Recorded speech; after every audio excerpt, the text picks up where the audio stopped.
Hi, I'm Kelly McNair and I'm NCPHC's Communication Coordinator. Recently, we held a webinar titled Preconception Health Messaging in a Digital Era.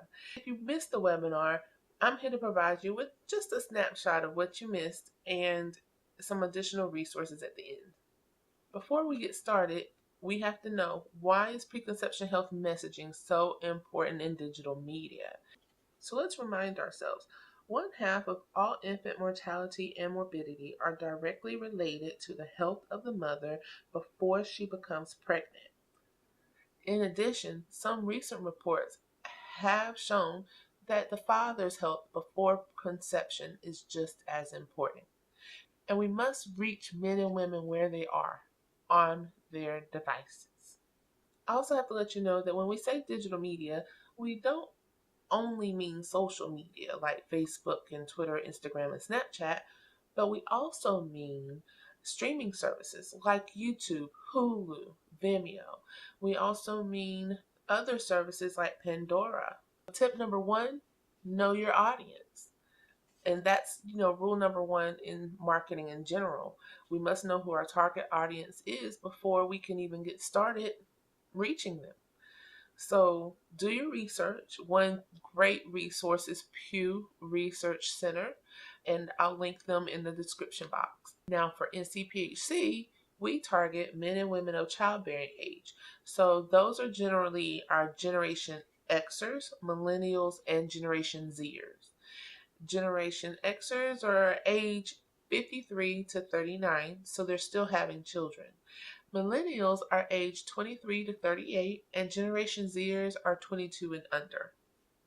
Part of knowing our audience is knowing where to find them digitally. So for Generation Xers, you'll be able to find them mostly on Facebook and Instagram, Twitter as well. Millennials, you'll be able to find them on Twitter, Facebook, Instagram, some Snapchat. And with Generation Zers, you're going to find them actually on Snapchat. You might find them on Instagram, but you'll find them on Musical.ly and also a new app that's emerging called TikTok. Tip number two, know your stats. By knowing your stats, we really just mean to keep up with your analytics and keep up with engagements on your posts. Keep up with how many likes something receives or how many views your videos receive.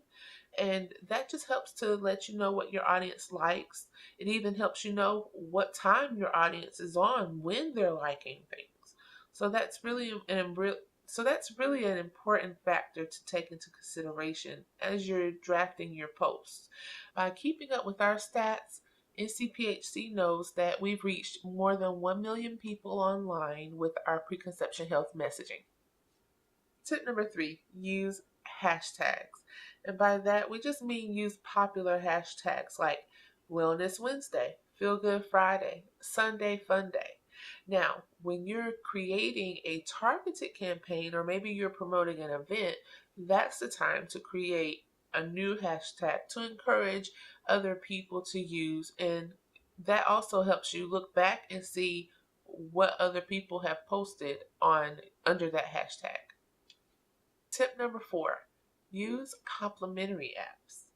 Complementary apps add to the user's experience with you. Complementary apps include Boomerang, PhotoGrid, PixArt, StoryArt, and PicCollage. Complementary apps also include apps like Hootsuite or Sprout Social, apps that help you analyze your insights on your social media. Tip number five, add exclusivity. By exclusivity, we mean create a private group. You can create groups on Facebook and make them private or closed and invite people to join in. It helps people feel that they're getting something special over everyone else. One way that NCPHC uses exclusivity is through a private Facebook group for our Latina Sana Promotoras. In that group, they share knowledge and they give each other tips for a peer-to-peer education. That group is spearheaded by Fiorella Horna, and I'll link her information below. Tip number six, don't overload your audience. You don't have to post 10 times a day to get the engagement you need. And in fact, we actually find that when you overly post, you actually turn people away from you. So you'll end up actually losing audience members instead. So it's really highly recommended to post 1 to 2 times a day, except on Twitter, because Twitter refreshes constantly. So with Twitter, you can actually post entire stories and you're fine. But we don't recommend overly posting on apps like Instagram or Facebook. Finally, tip number 7, do not reinvent the wheel. If there's an organization out there that has similar messaging to yours or even the same messaging and they have social media kits available, use them. Some of them are even Swiss cheese where you can insert your own logo and personalize it.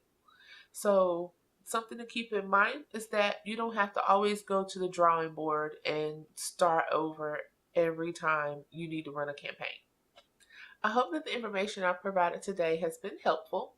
We've also listed additional resources that you can use in the description box below. And don't forget to subscribe and click the bell so that you'll know when we upload new videos.